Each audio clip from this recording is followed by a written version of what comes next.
nome é José Antônio de Melo. Nasci aqui nessa casa, aqui em Arapiraca, no dia 20 de abril de 1948. Materno conheci, paterno não. Era Pedro Alexandre e Dona Josefa, esposa dele, minha avó. Eles viviam da agricultura, sim, muitos anos. Não, morava ali na rua 30 de outubro, depois mudaram para o Cavaco. O nome dele era Antônio José de Melo e Maria Emília de Melo. Naquela época aqui, o nome desse bairro aqui era Baixa Grande de Cima. Agora é Bom Sucesso. Não eram de fora, não, eram daqui, de Arapiraca mesmo. Não me lembro, não. Eu já estava muito velhinho, parece que era 93 anos. Era 93, né? Quando o pai morreu. 92. Agora, para lembrar o nome de todos eles é difícil, porque foi uns 25 filhos, mais ou menos. Foram duas mulheres. Entre as duas teve uma faixa, se não me engano, foi 25 filhos. Aí eu tenho lembrança de todos. Agora, brincar, eu só brincava com os meus irmãos da segunda mulher, da minha mãe. O Antônio, o Batista, o Pedro, a Luísa, o Messias, o Nelson, o Basto, o Assis, a Sabeta, a Socorro. Era com quem eu brincava. Era essa casa aqui de tijolo. Eu nasci aqui, nessa casa. E houve a mudança, porque antigamente ela era assim. Aí depois que eu tomei conta aqui, faleciam meus pais, aí eu renovei e fiz 4 águas. Fiz essa mudança. Moravam todos por aqui. Rapaz, só me lembro de nós mesmos. Antes de nós, aqui, acho que não tinha ninguém. E foi só nossa família que foi crescendo e alguns vizinhos ali na frente. De agricultura. Mandioca, milho, feijão, fumo. Eu acho que na faixa de uns 7 anos de idade. Eu ia para a escola de manhã e de tarde eu já ia para a roça mais velha. A escola era ali na Cimenteira. Era uma escolinha particular na casa da dona mesmo. Nessa época não tinha grupo escolar aqui, não. Não existia isso não aqui. Era do Serotides. Eu estudei uns 4 ou 5 anos só. Parei, não estudei mais não. Para aprender a ler e escrever só. Matemática e português, é que eu gostava mais.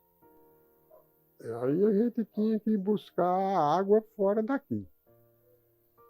A gente tinha que buscar lá no Mundo Novo, no Riachão. Ia buscar água lá. E carroça de burro. Né? A gente tinha um tambor, daqueles tunel, de 200 litros. Estava 2 tunel em cima da carroça e ia buscar. Ou meu pai ou nós. Às vezes ele ia com a gente, às vezes não ia. Teve uma vez que ele foi, eu me lembro, quando a gente chegou ali no Capim, que não tinha asfalto, era estrada de terra. A carroça bateu, o pneu da carroça caiu no buraco, meu pai caiu da carroça. Ainda bem que não se machucou muito. Ficou bem tranquilo, graças a Deus. Mas não era toda vez que ele ia, não. Ele ia sempre, mas muitas vezes a gente ia sozinho, eu e outro irmão dele. A gente saía para caçar. Fui muitas vezes ali para Borborema, depois da Folha Miúda, a gente ia caçar lá na terra do Padrinho Zé, que ele tinha lá no terreno.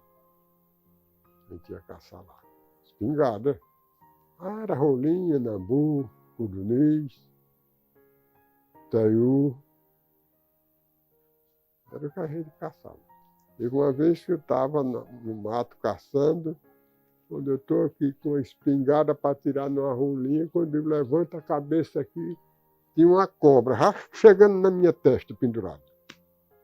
Não sei como não me mordeu. Quando eu olhei aqui para a rolinha, tanto assim, a cobra estava chegando na minha testa. E outras vezes, a gente ia andando, não pensava que não, você olhava, via uma cobra no chão.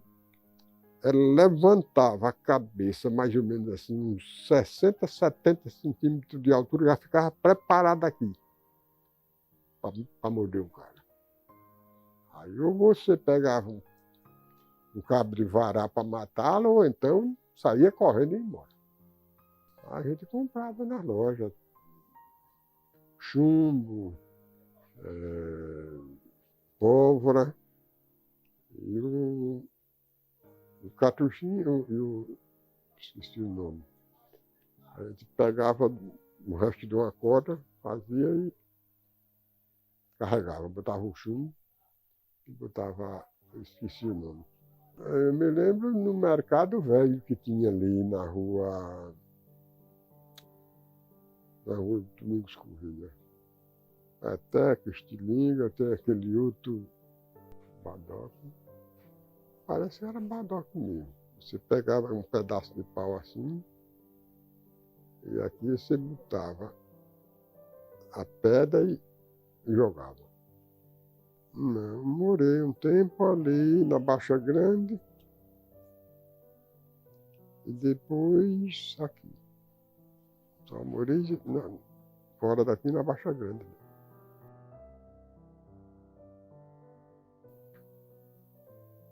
Não conheço quase nada. Eu já vi algumas histórias, já até li algumas coisas, mas não me lembro não. Dos fundadores de Arapiraca. Nessa época não tinha festa nenhuma aqui não. Só festa da padroeira da cidade, Nossa Senhora do Bom Conselho. Todo ano eu ia. Guerreiro? Sim, tinha. Tinha. Tinha 2 cinemas, tem um na Praça Mário e outro na Praça da Prefeitura. Aí teve Volks, teve caminhoneta, teve um Gol, teve um Fusquinha, e agora está com 10 anos que eu tenho um Siena. Não, sozinho, meu irmão que me ensinou. Não trabalhava não, era só para passear. Algumas vezes. Eram alguns shows que tinha alguns cantores que eu gostava, quando aparecia eu ia. Altemar Dutra, Valdir Soriano, Jackson do Pandeiro. Quando tinha um cantor assim que me interessava, eu ia. Hoje os que tem aí me pagando ainda não vou. Esse cantor bosta da fera. Essa rua aqui descendo é a rua Marcos Gonçalves de Melo, meu filho. Essa aqui que eu moro, dessa esquina para cá, é o nome do meu pai, a rua Antônio José de Melo. Agora, fora daqui, tem algumas ruas, no nome da minha avó, no nome do meu avô, mas agora o bairro eu não lembro não. Meu pai era conhecido, o nome dele era Antônio José de Melo. Mas toda vez, eu só conheci ele e nunca ninguém procurou ele por esse nome, era só Antônio Pastura. Aí o meu nome é José Antônio de Melo, como meu pai era conhecido como Pastura, botaram o meu nome José Pastura e pronto. Se chegar alguém nessa rua aqui, ou qualquer lugar, onde é que mora o José Antônio de Melo aqui, ninguém conhece. Se perguntar onde mora o José Pastura, todo mundo desde a hora onde é. Gosta. Boa. Mas eu mesmo gostaria de estar morando aqui. O primeiro vizinho daqui pelo menos 500 metros, o outro para cá mais 500 metros. Eu queria estar num lugar assim. Num lugar, você pode me dar a melhor casa que tiver no centro da cidade dada para eu morar, eu ainda não quero. Como é que o cabo aguenta tanto carro e tanta moto? Eu já estou de saco cheio aqui por causa disso. Já não estou gostando. Os carros e motos de noite tem uma zoada da porra, o cabo está dormindo, se acorda. Olha, e morar numa cidade, no centro da cidade, Deus me defenda, pode me dar e dado lá que eu ainda não vou. Eu ia estar morando num lugar de sossego, que eu pudesse deitar e descansar tranquilo. Era. Aqui só vivia, todo mundo aqui era 90% era só roça de fumo. E fora disso era mandioca, milho e feijão, mas muito pouco. A maioria era só fumo. Não, fazia todo o processo. Tinha casa de farinha, fazia tudo. Consumo. O fumo era fazendeiro. Passava vários compradores, as vizinhas de Pernambuco, as vizinhas de Delmiro Gouveia, Santana do Ipanema, aparecia por aqui e a gente vendia. Nessa época não tinha muito assim, plantador de fumo, muito não, mas era médio. Que plantava, era 10, 20 tarefas, mais do que isso era difícil. Eram umas 20 tarefas, só de fumo. Era do mês de maio que começava a plantar o fumo. Mês de maio, começo de junho. Aí tem que aprender a semear, depois mudar e depois cavar os canteiros e plantar. Quando eu colhei era no mês de agosto, fim de julho, e agosto começava a colheita. No meu tempo, ele foi plantado. Para quem quer plantar o ano que vem, deixa uma parte para colher a semente, mas é pouca parte, se colhe muita semente. Nós que fazia, comprava os pés de varal e as varas, o cipó e fazia os varal. Comprava. O dono de vinho devia ser do sertão. A gente comprava nos depósitos que tinha ali. Não, vendia tudo aqui. Saía para vender fora de jeito nenhum. Era em casa. Aí a gente levava para os vizinhos e pagava para eles fazerem o trabalho e no final do dia recolhia. Era 20 tarefas de fumo, dava para fazer umas 50, 60 bolas de fumo. 100 quilos. No começo, né? Quando você enrola, hoje é 100 quilos. Quando ela está pronta para vender, que está na época de fumar, aí de 100 quilos cai para 70, 85. Tem que abrir, cheirar, olhar a qualidade, que tem uns que resseca demais, aí não presta. Curado, bem virado, muito sol, e aí fica primeiro, cheiroso. Não, às vezes está no varal para secar, deve demorar uns 20 dias para secar. Se chover muito, aí mofa quase tudo. Pouco, mas já chegou a acontecer. Pode passar vários anos, 2, 3 anos, aí não tem tempo para ele apodrecer. Depois dele estar curado, madurinho, sequinho, depois você enrola ele e cura ele, quando terminar de curar, passa 4, 5 anos, 10, depende. Né? Tem prazo para ele esperar um preço bom para poder vender. Aqui 99% parou. Não valia a pena não, começou a criar problema, que naquela época a gente bebia água dos açudes que a gente tinha aqui embaixo. Aí todo mundo plantando fumo e adubando, o resultado. O adubo contaminou a terra, e acabou contaminando a água. Toda a água ficou salobra e ninguém consumia mais. Aí o povo foi parando, acabou 100% aqui. Milhares de vezes.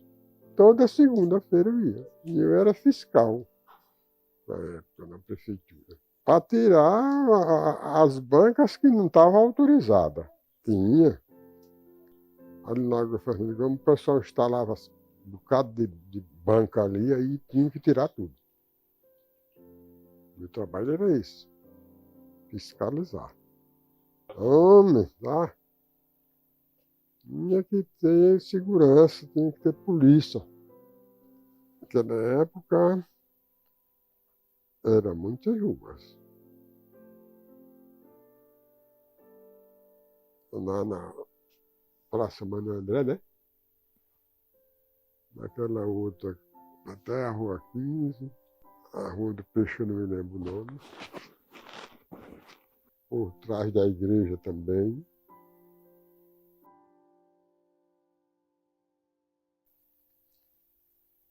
Conheci, a primeira vez que eu conheci ela foi numa casa de farinha que tinha ali na colônia. Mas ela morava aqui perto, daqui uns 300, 400 metros. Era pertinho.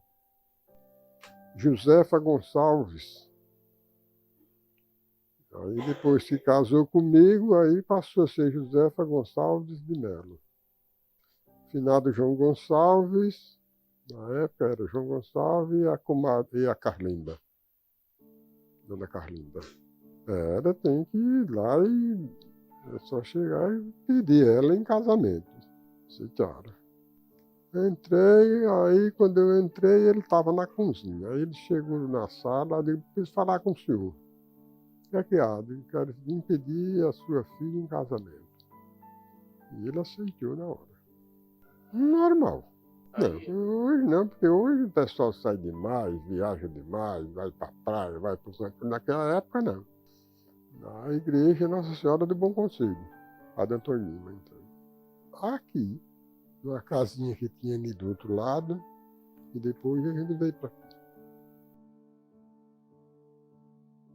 Teve uns que nasceram em casa, 2 no hospital, 7 filhos. A Verônica nasceu em casa com a parteira, a Valéria também, e a Vera Lúcia também. E teve o Zé Roberto que nasceu também em casa, mas morreu criancinha. O Wagner nasceu no hospital e morreu. O Marcos, né? Morreu no acidente. E o Júnior. Não, só morreu um, mas foi o Marcos, morreu no acidente. Ele era casado, pai de 2 filhas. Aí, antes de chegar no Canaã, eu estava chegando na Lagoa do Rancho, ia para uma festa.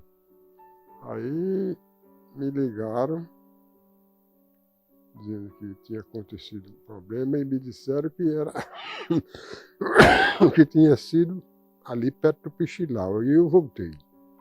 Peguei no Pichilau ali, rodei, não vi nada. Aí ligaram de novo e não, é aqui perto do Canaã. Eu corri para lá. Cheguei lá, ele ainda estava caído no chão. Ele estava indo de moto e um camarada a pé no acostamento. Segundo uma testemunha que viu, disse que o camarada que ia no acostamento tinha uma poça d'água na frente. Aí ele, para não pisar na água, voltou para a pista, aí a moto bateu nele, meu filho caiu e morreu. Quando eu cheguei lá, ele ainda estava vivo, respirando. Eu peguei ele aqui para botar na ambulância, aí morreu nas minhas mãos.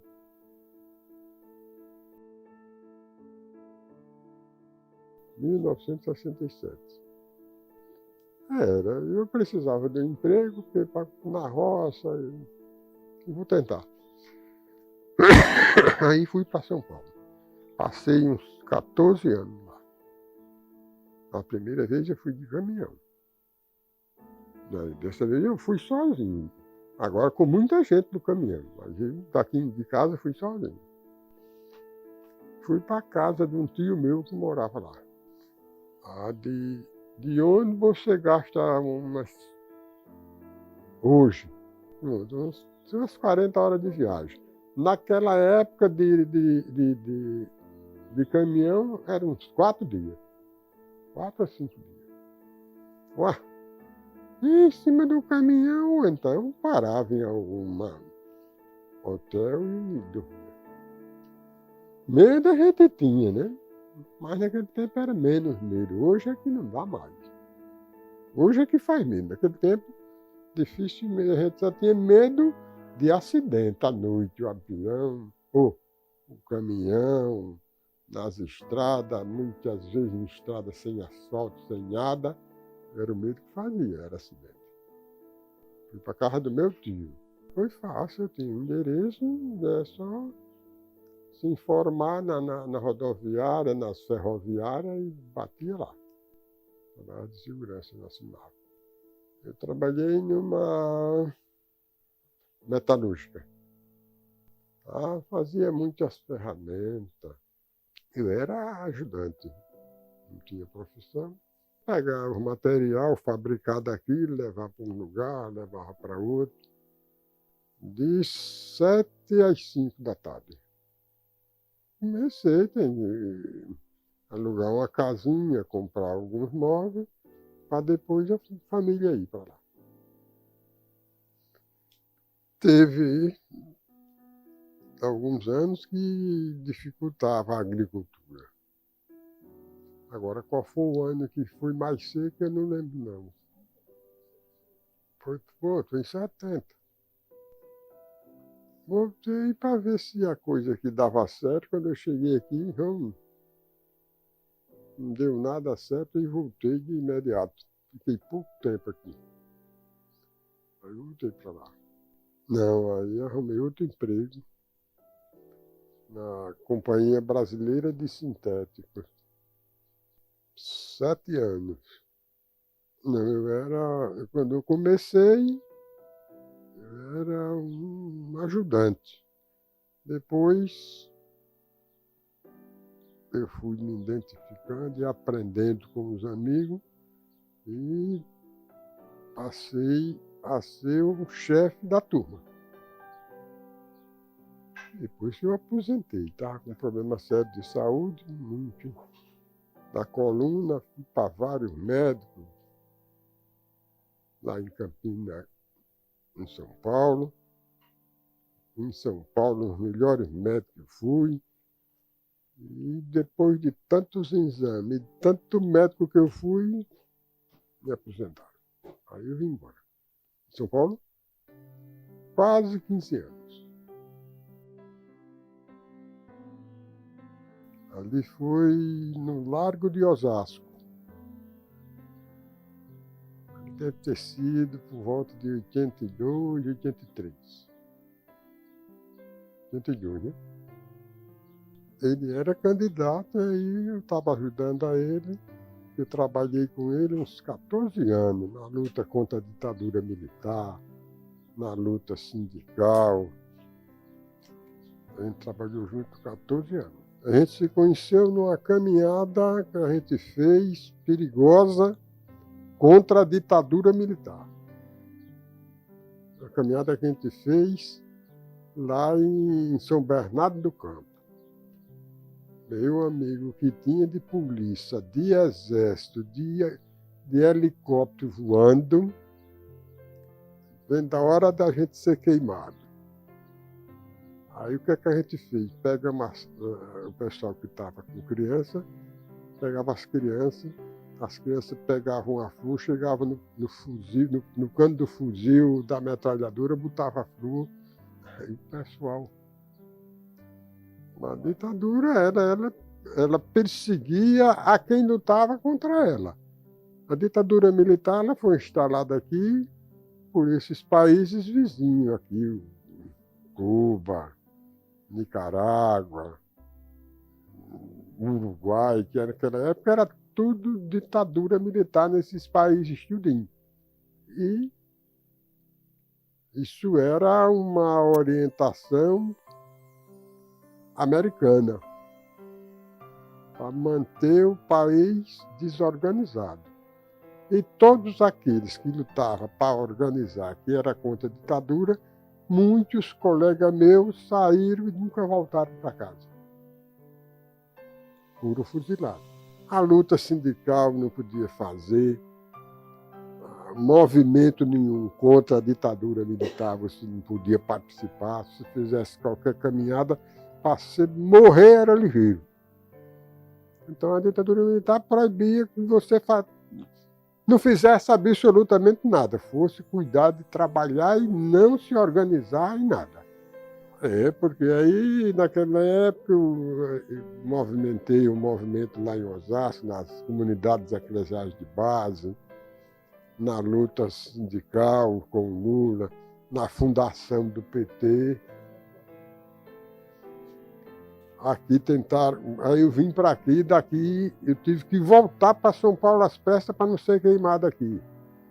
Eu fui avisado que os camaradas estavam aqui, aí eu tive que sair daqui no mesmo dia.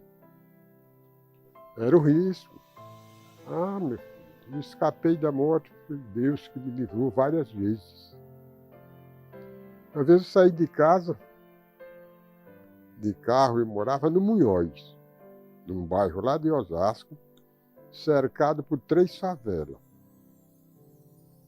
Eu saí,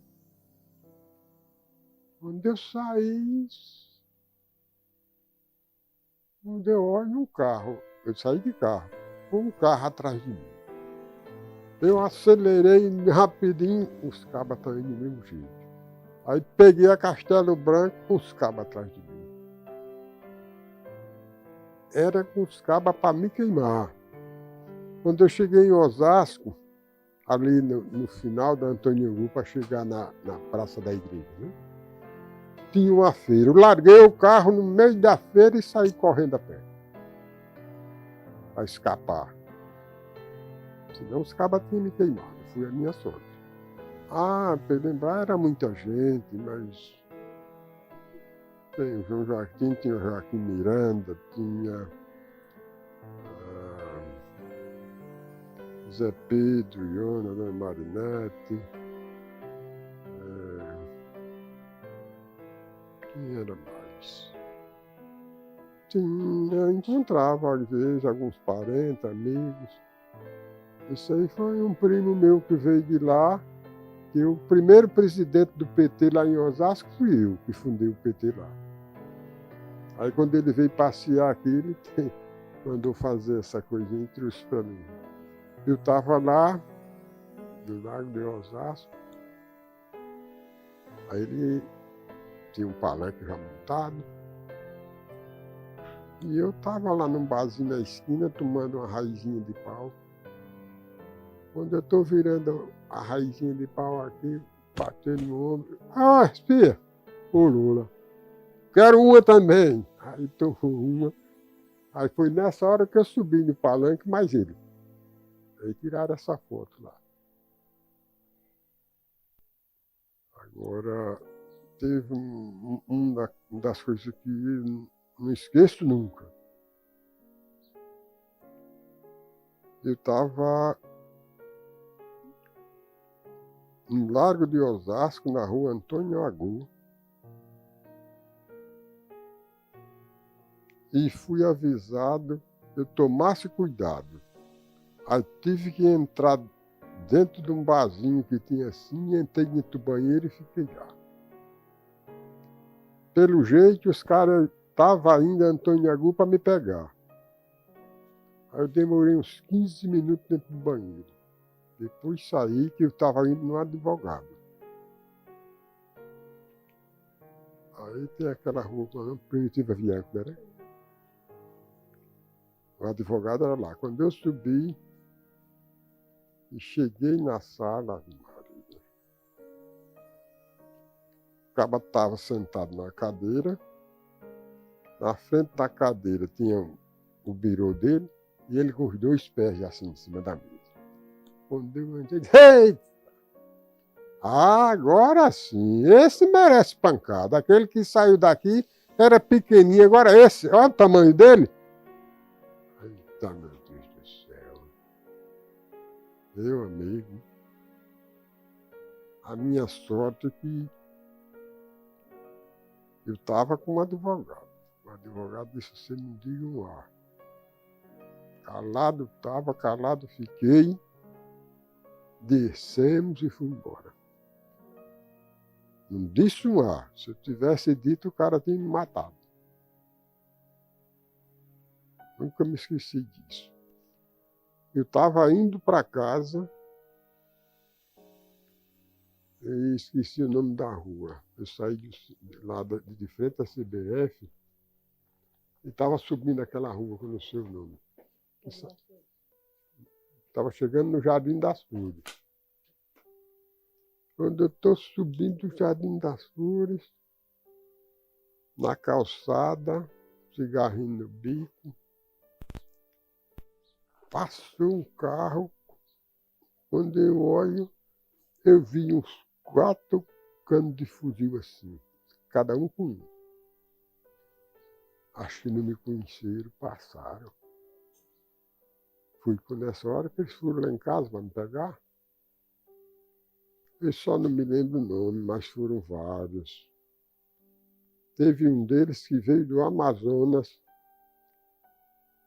para me conhecer e conhecer o nosso movimento. Aí esse camarada, eu tive com ele uns 2 dias, ele foi embora para Amazonas. Para a casa dele, que ele morava lá.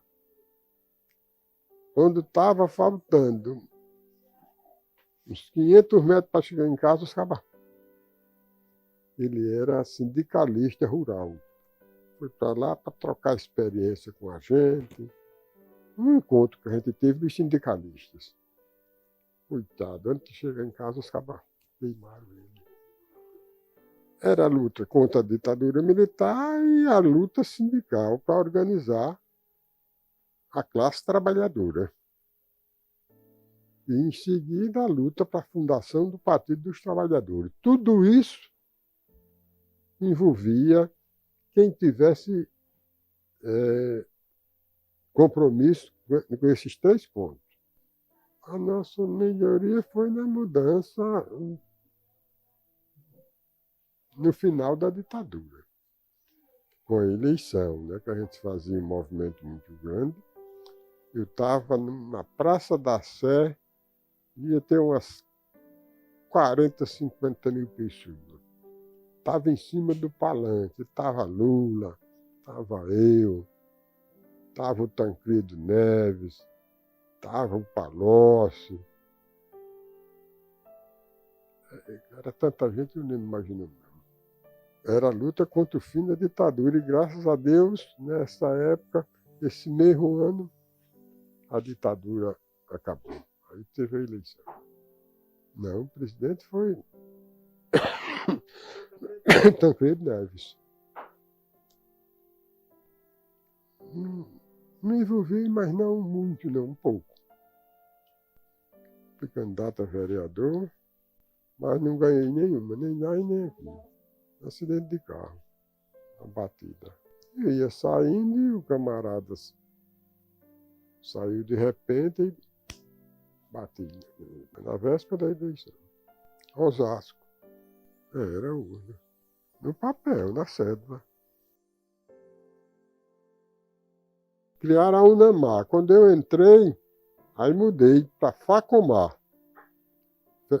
O que era a UNAMAR? União das Associações de Moradores de Arapiraca. UNAMAR. Aí eu mudei para Facomar, Federação das Associações Comunitárias de Arapiraca. Aí eu fui passar uns 10 anos lá na Facomar. Aquele prédio, conhece o prédio da Facomar? Depois do shopping. Se passou o shopping, naquela esquina. Ali, aquela Facomar foi eu que fundei. Aquele prédio foi eu que fiz. Eu criei 110 associações de moradores na zona rural e urbana. 110. Depois que eu saí de lá, não tem mais nem 10. Acabou-se. Lá era cheio de gente, a semana toda, o mês todo. Hoje tem uma pessoa ou 2 lá e não entra ninguém. Rapaz, cadê o povo? Ninguém anda aqui. Acabou essas associações. Todo mês a gente sentava, eu sentava com uns 110 presidentes das associações, para discutir os problemas do seu bairro, do bairro dele, do bairro dele. E depois de fazer um relatório, marcava uma reunião com o prefeito e levava todos os presidentes. Depois que eu saí de lá, o presidente, senhor pastor, depois que o senhor saiu, ninguém mais sentou com o prefeito, ninguém faz nada. Aí eu não quero mais voltar para lá de jeito nenhum, na minha idade não dá mais para correr disso não. Eu saía de casa todo dia, 6 horas da manhã, e só chegava 8, 9, 10 da noite. Era fundação da associação num canto, era posse de outra diretoria num canto, era a minha correria. Não parava de jeito nenhum, era rodadinho. Depois que eu saí de lá, quem quer essa função? Assumiram e parou tudo. Eu tomava conta de distribuir a cesta básica a umas 70 famílias, 70 mil famílias.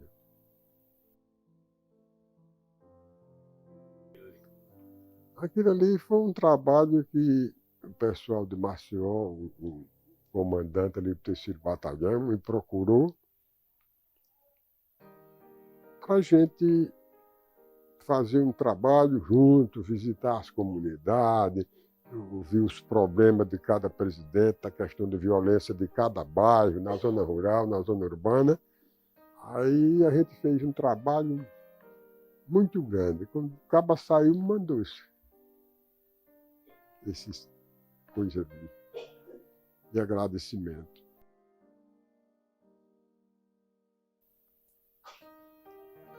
Um ano ou 2 atrás, eu tive um problema que perdi a audição e perdi a voz. Nem escutava e nem falava. Fui para tanto médico, fui Recife, fui para São Paulo, fui para Campinas, fiz tanto exame e ninguém nunca descobriu nada. E com o tempo fui melhorando e agora estou bem. Mesmo assim, eu não posso, mesmo bem como estou, eu não posso estar num lugar que tenha muito barulho, não. Se ligar um carro de som e eu ficar por perto, com 1 hora eu já começo a perder a audição e a voz. Não posso estar em lugar que tem muito barulho de jeito nenhum. Ligou o som, eu tenho que sair na hora. Não posso ficar de jeito nenhum. Não, agora rapaz, praticamente nada. Eu tomo durante a semana, por exemplo, hoje eu não tomei nada, nem vou tomar. Ontem não tomei nada. Amanhã eu vou ali na Baixa Grande visitar uns amigos, tomo 2 dosinhas de misturada e pronto. Cerveja, se você me pagar, eu não experimento. Só tomo 1 dosinha de misturada. 1, 2 dosinhas e pronto. Eu gosto de visitar muita gente. Gosto de conversar com os amigos. Eu não consigo passar um dia inteiro em casa, o dia todo, nunca. Ou saio para uma caminhada, é 1 hora de caminhada, ou vou fazer algum movimentozinho ali na roça, mas passar o dia todo dentro de casa, de bem cedo até de noite aqui, só se eu estiver morrendo. Mas se eu tiver alguma força, eu saio na hora. Vou caminhar ou vou trabalhar, mas parado eu não sei passar o dia todo, não.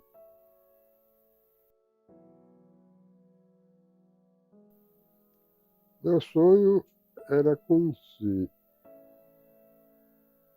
Aparecida do Norte e um lugar que tem no Ceará o nome de São Francisco de Assis. Meu sonho era conhecer esses 2 lugares, e o terceiro lugar, o meu sonho era conhecer a Amazonas. Se pagarem para eu ir conhecer Estados Unidos, Alemanha, França, Inglaterra, eu não queria nem de graça. Agora, se disser assim, você quer conhecer Manaus, aí eu ia até de ônibus eu ia ou de caminhão. Meu sonho era conhecer a Amazonas. Não tem a coisa mais bonita no mundo não do que a Amazonas. Apesar de estarem destruindo tudo devagar. Se eu fosse o presidente da República, eu baixava um decreto agora. Polícia Rodoviária Federal, Militar, Polícia Civil, qualquer carro com madeira em cima, prende. Eu parava de cortar qualquer árvore na Amazônia. A partir de hoje, nenhum carro passa mais com madeira. Aí o pessoal parava de cortar a Amazônia. O Brasil e muitos países hoje também, por conta de quê? Da Amazonas, que recebe a poluição e as árvores liberam oxigênio. Se acabou com as árvores, acabou com o oxigênio, vai acabar com o ser humano. Vai morrer todo mundo. Se acabar com a Amazônia, o mundo se acaba. Acaba o oxigênio. O Ricardo Nezinho que veio aqui com uma pessoa, com a Cristina, parece Cristina. Rita. Vieram aqui, conversaram comigo a respeito disso, vocês iam aqui. Tudo bem, tudo tranquilo. Eu sou católico, da Igreja Católica. Trabalhei muito nas comunidades eclesiais de base, lá em São Paulo. Fundei muitas. Que todos acreditassem em Deus, que quem acredita em Deus vai lutar pela justiça, pela igualdade, pela solidariedade, pela fraternidade, contra a violência, contra a droga. Então, quem crê em Deus exerce essa função. Que todos participassem do movimento da nossa religião, da nossa igreja. Se todos participassem, a coisa ia mudando para melhor. Eu acredito muito em Deus e leio a Bíblia, está ali. Quase todo dia eu leio um trecho da Bíblia. Porque sem Deus nós não somos nada. Então eu queria que toda a minha família pensasse assim. Mas tem deles se passa um ano e não vai a uma igreja. Agradecer a Deus por vocês terem vindo e estar fazendo esse trabalho. Eu espero que eu tenha contribuído com alguma coisa para o futuro e que mude a ideia de algumas pessoas para melhor.